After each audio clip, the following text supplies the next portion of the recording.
নমস্কাৰ পিংকিডালৰ আন্টি ব্লগলৈ আপোনালোক সকলোকে পুনৰবাৰ স্বাগতম জনাইছোঁ। আজি মই লৈ আহিছোঁ এটি নতুন ৰেচিপি। আজি মোৰ ৰেচিপিটোতনো কি আছে বলক চাওঁ আহক। এয়া মই তিলখিনি ধুই লৈ কেৰাহীত অকণমান ভাজি ল'ম।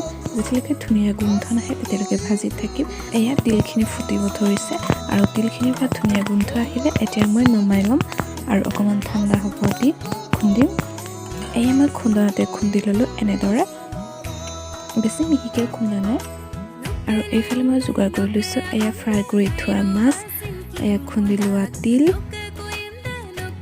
আৰু এইফালে লৈছোঁ বিলাহী এটা, পিঁয়াজ এটা কাটি লৈছোঁ, নহৰু পাত, আদা, কেঁচা জলকীয়া আৰু ধনিয়া গুটি খুন্দি লোৱা। এতিয়া মই গোটেইখিনি খুন্দি পেষ্ট বনাই ল'ম।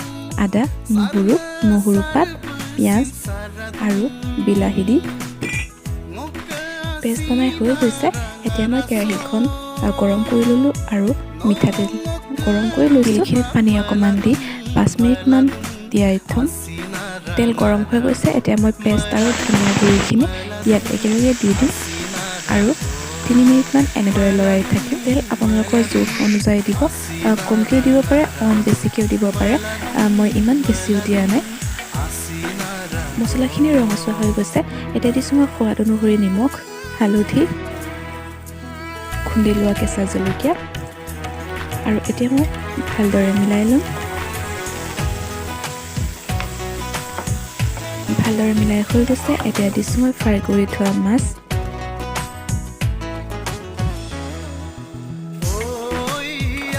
যিহেতু মাছখিনি মই সিজি যোৱাকৈ ফ্ৰাই কৰি লৈছিলোঁ, এইকাৰণে এতিয়া মই 2-3 মিনিটমানহে ঢাকি থ'ম।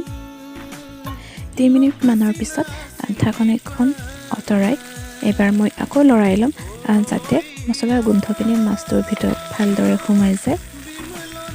তিলৰ লগত মাছৰ চব্জি খাই বহুতেই ভাল লাগে। আপোনালোকেতো খাইছেই চাগে, তথাপিও সকলোৰে ৰন্ধন প্ৰক্ৰিয়াটো বেলেগ বেলেগ হয়। এইকাৰণে আজি মোৰ ৰন্ধন প্ৰক্ৰিয়াটোনো কেনেকুৱা হ'ব শেষলৈকে চাই যাব। এতিয়া দি মই তিয়াই লোৱা তিলখিনি যদি তিয়াই থয় তেতিয়া অকণমান ফুলি উঠে আৰু সিজিবলৈ বেছি টাইম নালাগে। এইকাৰণে মই অকণমান সময়ৰ কাৰণে তিলখিনি তিয়াই লৈছিলোঁ।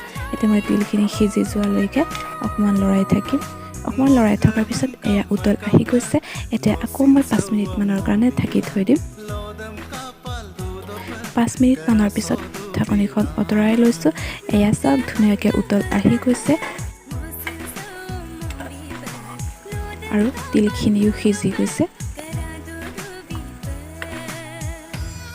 গেছৰ হিটটো মই মিডিয়াম ফ্লেমতে ৰাখিছোঁ। আজিৰ মোৰ ৰেচিপিটো আপোনালোকে থাম্বনেইল দেখি গমেই পাইছে চাগে। তিলৰ লগত মাছ।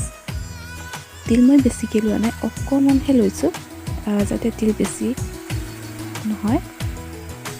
তিল যদি বেছি হৈ যায় তেতিয়াহ'লে অকণমান তিতা ভাৱ আহে।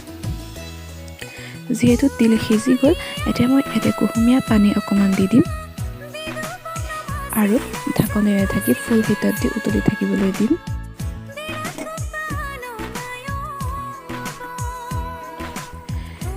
গেছৰ হিটটো হাই ফ্লেমত দি মই 10 মিনিটমান উতলি থাকিবলৈ দিলোঁ।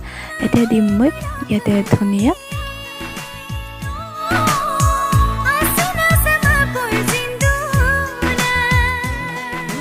ধনিয়াখিনি দি মই 3 মিনিটমান এনেদৰে লৰাই থাকিম। বেছি টাইম নাৰাখোঁ, নহ'লে ধনিয়াৰ গোন্ধখিনি নোহোৱা হৈ যাব। যিহেতু ধনিয়াখিনি অকণমান কুমলীয়া হয়। আগতে মই তিলৰ লগত চিকেন বনাইছিলোঁৱে। আপোনালোকে যদি চাব বিচাৰে তেতিয়াহ'লে মই লিংকটো ডেছক্ৰিপশ্যন বক্সত দি দিম, আপোনালোকে চাব পাৰিব। আজিৰ মোৰ ৰেচিপিটো যদি চাই ভাল লাগিলে তেতিয়াহ'লে প্লিজ লাইক, শ্বেয়াৰ, কমেণ্ট কৰিব। আৰু আপোনালোকে আজি মোৰ ৰেচিপিটো ট্ৰাই কৰি চাব। আৰু যদি ট্ৰাই কৰি চায় তেতিয়াহ'লে ৰেচিপিটো কেনেকুৱা লাগিলে কমেণ্ট বক্সত জনাব।